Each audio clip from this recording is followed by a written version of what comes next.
اعوذ باللہ من الشیطان الرجیم بسم اللہ الرحمن الرحیم اللہم صلی علی محمد وعلی محمد اللہم صلی علی محمد وعلی محمد اللہم صلی علی محمد وعلی محمد۔ میں سید اجاز حسین کاظمی آپ سے مخاطب ہوں۔ اس سے قبل ہم قرآن کی نقطۂ نظر سے فکری لغزشوں کے مقامات، میں 5 مقامات اس سے پہلے اپنے ایک ویڈیو میں پیش کر چکا ہوں۔ اب ہم تو جب اللہ تعالیٰ نے یہ بتا دیا کہ اس کی وجہ سے لغزش ہوتی ہے، اس کی وجہ سے کہ 5 باتیں تو جس میں ظن و گمان ہے، شخصیت پرستی ہے، نفس پرستی ہے، جلد بازی ہے، یہ سب باتیں ہم نے پہلے ڈسکس کریں، جس کی وجہ سے لوگ تو باطل پر رہتے، قائم رہتے، اس پہ حق کی طرف نہیں آتے۔ مگر خالی یہی باتیں نہیں بلکہ اللہ تعالیٰ نے کیا کیا تفکر کے چشمے بھی رکھا ہے، یعنی ایسے تفکر کے سر چشمے جس کے پر آپ غور کریں تو آپ حق کی طرف آ سکتے ہیں۔ یعنی یہ کیا ہے، معلوم حق لائٹ ہاؤس سے، جیسا ہے کہ سمندر میں آپ رہتے تو لائٹ ہاؤس سے کیسا اپن اس کی طرف آتے ہیں بندرگاہ کی طرف، اسی طرح سے تو اللہ تعالیٰ نے اسلام میں تفکر کے بھی سرچشمے کیا ہیں وہ بتایا۔ یہ تھوڑا ہم آپ کو یہ بتاتے ہیں، جناب مطہری صاحب کی اس کتاب کا استفادہ کرتے ہوئے جو انسان اور ایمان کے نام سے ہے، اسی میں آپ فرماتے ہیں قرآن جو کہ تفکر اور تعقل کی دعوت دیتا ہے، تفکر اور تعقل یعنی عقل کی اور فکر کرنی، افکار کی لغزش کے راستوں کو بتانے کے علاوہ تفکر کے سرچشموں کی بھی نشاندہی کرتا ہے۔ میں جیسا بولا کہ پہلے افکار کی لغزش ہے، فکر کی لغزشوں سے کیسا ہو رہا ہے، تو اب اللہ تعالیٰ کیا کرتا ہے، تفکر کے سرچشموں کی بھی نشاندہی کرتا ہے۔ فکر آپ کریں گے تو کیا ہے، وہ کون سی چیزوں پہ آپ تعقل کریں، کون سی چیزوں پہ فکر کریں کہ آپ حق تک پہنچ سکتے ہیں۔ یعنی ان موضوعات کو بھی بتاتا ہے جو اس بات کی شائستگی رکھتے ہیں کہ انسان ان موضوعات کے بارے میں فکر کرے اور ان سے اپنے عرفان اور آگاہی کے سرچشموں کے طور پر فائدہ اٹھائے۔ یعنی ان باتوں کو جیسے جو ہے فکر ان باتوں میں کریں گے، یہ جو سرچشمے ہیں بتائے ہوئے اللہ تعالیٰ کے، تو آپ عرفان اور آگاہی کے سرچشموں کے طور پر فائدہ اٹھا سکتے ہیں۔ کلی طور پر اسلام میں ان مسائل کے بارے میں اپنی فکری طاقت کو صرف کرنے کی مخالفت کی گئی، اس میں جس کا نتیجہ پھر کو تھکا دینا، اور ایسی چیزوں میں فکر کر رہے جو کہ آپ کی فکر تھکا دے رہی ہے اور کوئی نتیجہ نہیں، ایسی فکر کو تو اللہ وہ نہیں کرتا ہے، بلکہ اور یہی حکم ان مسائل کا بھی ہے جن کے بارے میں تحقیق کرنا ممکن تو ہو لیکن اس سے انسان کو کوئی فائدہ نہ، ایسی چپ تحقیق کر رہے جس سے کچھ فائدہ ہی نہیں، ایسی تحقیق ایسی تو باتوں کا کوئی اس سے حق کی طرف جانے کا اس میں فائدہ نہیں تھا۔ پیغمبر اکرم صلی اللہ علیہ وسلم نے اس علم کو عبث اور فضول قرار دیا۔ جا رہے ہیں خواہ مخواہ کی تو چاند کے اوپر جا رہے ہیں، مریخ پہ جا رہے ہیں، کوئی آپ کو اس سے فائدہ نہیں، مگر کرے جا رہے ہیں، فضول ایسی باتوں کا نہیں، کچھ وہ نہیں ہے، اس کی وجہ سے کچھ فائدہ نہ پہنچتا اور اس کے نہ ہونے سے کوئی نقصان بھی نہیں ہوتا، فائدہ بھی نہیں ملتا، اور اگر وہ نہیں کرے آپ مریخ پہ نہیں گئے، چاند پہ نہیں بھی جاتے تو کوئی آپ کو اس سے فرق نہیں پڑتا تھا۔ لیکن وہ علوم جو قابل تحقیق بھی ہیں، مفید بھی، اسلام ان کی پرزور تائید کرتا۔ اب یہ ہو گئی یہ تو ایسی فکریں، ایسا تفکر، ایسا تعقل جس کا کوئی فائدہ نہیں، تو اس سے اسلام اس کی دعوت نہیں دیتا، بلکہ ایسی چیزوں کی دعوت دیتا ہے جو کہ مفید بھی ہوں اور یعنی جو آپ کے فائدہ مند ہو، تو اس کی اسلام پرزور تائید کرتا ہے اور لوگوں کو ان کی جانب رغبت دلاتا ہے، اور الٹا اس کی طرف رغبت دلاتا ہے کہ یہ علم حاصل کرے۔ چنانچہ قرآن کریم مفید اور سودمند فکر کے لیے جن موضوعات کی نشاندہی کرتا ہے، ان میں سے 3 اہم موضوعات ہیں، بہت سے موضوعات ہیں، اس میں سے 3 اہم ہیں۔ تو سب سے پہلے جو اس میں بتایا گیا ہے وہ ہے طبیعت، یعنی نیچر۔ اپن نیچر پہ غور فکر کرتے نہیں کرتے، تو وہ کرے تو آپ کو بھی تو آپ کو حق کی طرف آپ جا سکتے۔ پورے قرآن میں اس قسم کی بہت سی آیات ہیں. ہاں کئی آیت ہے جن میں طبیعت یعنی زمین و آسمان، ستارے، سورج، چاند، بادل، بارش، ہوا کا چلنا، ہاں سمندر میں کشتیوں کا چلنا، نباتات، حیوانات، اور آخر کار ہر اس یعنی چیز کو جس کو ہر محسوس چیز کو جس کو انسان اپنے ارد گرد دیکھتا ہے، ہر حس کرنے والے چیز کو ایسے موضوعات کے عنوان سے بیان کیا گیا کہ جس کے بارے میں پوری توجہ کے ساتھ غور و فکر اور تحقیق نیز اس سے نتیجہ حاصل کرنا چاہیے. بطور نمونہ میں ایک آیت پیش کرتے ہیں. یہ سورہ یونس کی 101 نمبر کی آیت ہے. اور اس میں کیا فرما رہا ہے اللہ تعالیٰ؟ قُلِ انظُرُوا ماذا فی السماوات والارض وما تغنی الآیات والنذر عن قوم لا یؤمنون. یہ آیت نمبر 101 ہے سورہ یونس کی جو 10واں سورہ ہے. یہاں پر اس کا جو ترجمہ جوادی صاحب نے جو کیے وہ میں آپ کو سناتا ہوں. 101 نمبر کے پیغمبر آپ کہہ دیجئے کہ ذرا آسمان اور زمین میں غور و فکر کرو، آسمان اور زمین میں غور و فکر کرو، اور یاد رکھیے کہ جو ایمان لانے والے نہیں ہیں ان کے حق میں نشانیاں اور ڈراوے کچھ کام آنے والے نہیں. جو ایمان نہیں لانے جن کے پر تالے پڑ گئے وہ تو کچھ نہیں لائیں، مگر جو غور و فکر کریں گے اس کو جو تو ایمان لا سکتے ہیں ایسی باتوں سے.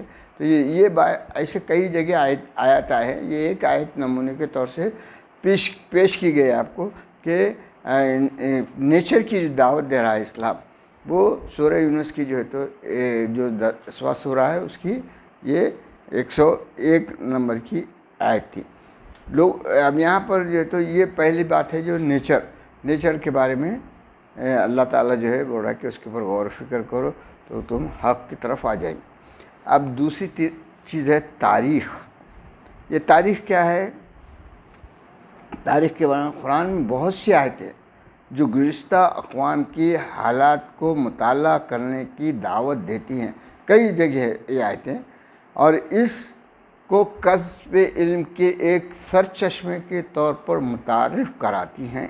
ہسٹری ایک مسٹ ہے. ہسٹری سے آپ کو سب کو قرآن کی نظر میں انسان کی تاریخ اور اس کی تحولات کچھ قوانین اور نوامین کے مطابق انجام پاتے ہیں. تاریخی عزت و ذلت، شکست و کامیابی، خوش نصیبی اور بدنصیبی بہت ہی صحیح اور منظم حساب و کتاب رکھتی ہے. ان قوانین اور حساب و کتاب کو سمجھ کر تاریخ حاضر کو اپنے قبضے میں کر کے خود اپنے اور دور حاضر کے لوگوں کی سعادت و خوش نصیبی کے لیے اس سے بہرامند ہوا جا سکتا ہے. نمونے کے طور پر آل عمران کی 137ویں آیت پیش خدمت ہے. آپ کو جو ہے تو سورہ آل عمران کی 135ویں آیت جو ہے تو اس کو پیش کیا گیا ہے. یہاں پہ میں آپ کو پڑھ کے سناتا ہوں. خلت من قبلکم سنن فسیروا فی الارض فانظروا کیف کان عاقبۃ المکذبین. اب یہاں یعنی تم سے پہلے کچھ سنتیں اور قوانین عملاً واقع ہو چکے، اس لیے زمین کی سیر کرو اور ماضی کی تاریخی آثار کی سلسلے میں چھان بین کرو اور دیکھو کہ ان لوگوں کا انجام کیا ہوا جو ان حقائق کو جھٹلاتے تھے جن کو میں نے وحی کے ذریعے ان کے پاس بھیجا تھا.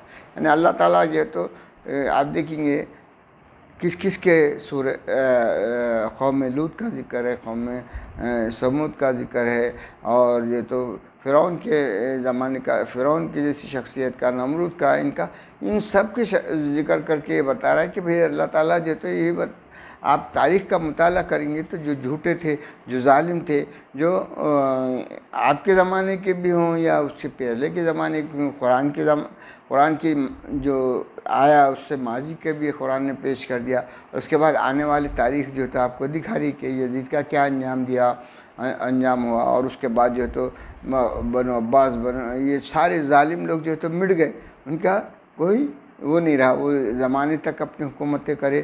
اور آج حال تک جو تو آپ نے صدام کا انجام دیکھا، آپ نے جو ہے تو کیسے کیسے جو ہے تو حسنی مبارک تھا، اور یہ تھا صدام ہے، وہ ہے لیبیا کا غدافی ہے، اور بہت سے جو ہے تو ابھی حال حال میں جو ہے تو جیسا کیسے وہ گٹروں میں جا کے مرے. تو یہ ساری دور اس سے جو ہے تو انسان بہت اچھا سبق لے سکتا ہے. تو تاریخ بھی ایک جو ہے تفکر کا بہترین چشمہ ہے. ہاں، پہلی چیز ہے فطرت. فطرت پہ غور کریے آپ، اس کے بعد جو ہے تو تاریخ کا مطالعہ کیجیے، اور آخر میں جو ہے تو تیسری جو ہے تو سر چشمہ جو تو تفکر کا وہ انسان کا ضمیر ہے. قرآن انسان کی ضمیر کو معرفت کی مخصوص سر چشمے کے عنوان سے یاد کرتا ہے. قرآن کی نظر میں پورا عالم تخلیق الہی آیتیں اور حقیقت کے انکشاف کے لیے نشانیاں اور آیتیں ہیں. قرآن انسان کی سیر و فی دنیا کو آفاق اور انسان کے داخلی دنیا کو النفس کے نام سے یاد کرتا ہے، اور اس طرح سے انسانی ضمیر کی مخصوص اہمیت کے بارے میں ٹھوکے دیتا ہے.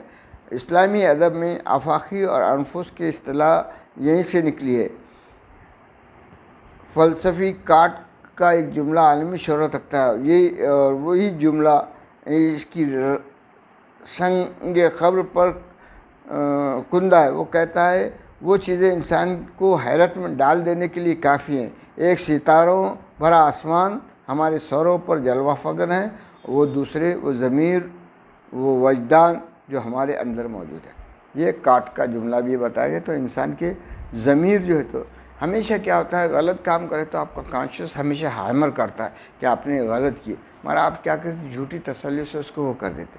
اب یہاں پر کیا ہے، اب یہ جو بتا رہا ہے اس نے کانٹ کہ آپ کو جو ہے تو یعنی دو چیزیں انسان کو حیرت میں ڈال دیتی ہے، ایک آسمان سے دیکھے اور ایک اپنا خود کا ضمیر دیکھے. تو وہ ضمیر کیا ہے جو آپ کے اندر موجود ہے، وہ آپ کو کیا ہے ہمیشہ ایک کیفیت پیدا کرتا ہے کہ آپ غلط کر رہے ہیں. مگر انسان کیا تھا اب تو نفسانی خواہشوں کے اور وہ جو دوسرے یہ ہیں لغزش والے چشمے جو وہ ہے فکر کی لغزشیں جو ہیں ان کو استعمال کر کے کیا کرتا اپنے ضمیر کی آواز کو دبا دیتا. حالانکہ ہر ایک کے پاس ضمیر موجود ہے. ہمارے کانشیس آپ کا رہتا ہے، اور وہ کانشیس آپ کو ہر برے کام سے روکنے کی کوشش کرتا ہے، جسے نفس لوامہ کہتے ہیں. ہاں، نفس امارہ بری خواہشوں کی طرف لے جاتا ہے، نفس لوامہ اس کو ہیمرنگ کرتا ہے، یہ غلط کر رہے غلط، یہ اسی کا نام کانشیس ہے. ہاں، اور یہ جو ہے ہم کو یہ چیز پہ غور کرنا ہے. تو آپ کو پہلے ہم نے کیا بتا دی کہ فکری یہ لغزشیں کیا ہے، ہاں، کہاں انسان جو ہے تو کس وجہ سے جو ہے تو باطل پرست ہو جاتا ہے، باطل پر قائم رہتا ہے. اور یہ تین چیزیں ایسے ہیں جو آپ کو ہمیشہ جو ہے تو حق پہ قائم رکھنے کی وہ کرتی ہیں. سب سے پہلے طبیعت یعنی نیچر، دوسرے ہسٹری، نمبر 3 جو ہے تو کانشیس.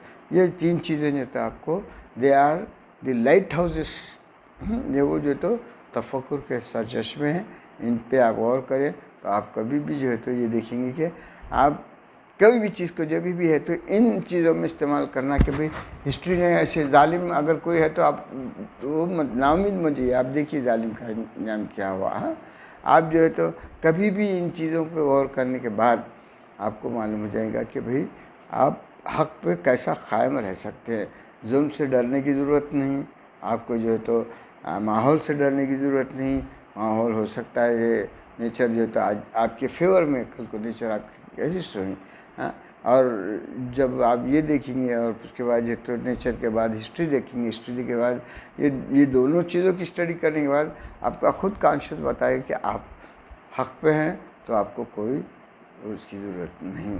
ایک ہی جملے پہ موسیٰ علیہ السلام نے کہ میں ختم کرتا ہوں اپنی بات کہ صرف آپ کا ایک موٹو ہے، یا اللہ جس نے تجھے پا لیا اس نے کیا کھویا، اور جس نے تجھے کھویا اس نے کیا پایا. صرف ہمیشہ ایک ہی فکر کہ اللہ کو پالو بس. باقی ساری دنیا بھی آپ سے ناراض ہو جائے، چاہے دنیا آپ کو تنہا بتائے، ہاں، دنیا آپ کو جو اکیلا وہ کرے، مگر اللہ آپ کا ساتھ ہے تو کوئی آپ کے اکیلے پن کا بھی احساس آپ کو نہیں رہے گا. وآخر دعوانا ان الحمد للہ رب العالمین۔ اللہم صلی اللہ محمد و آل محمد۔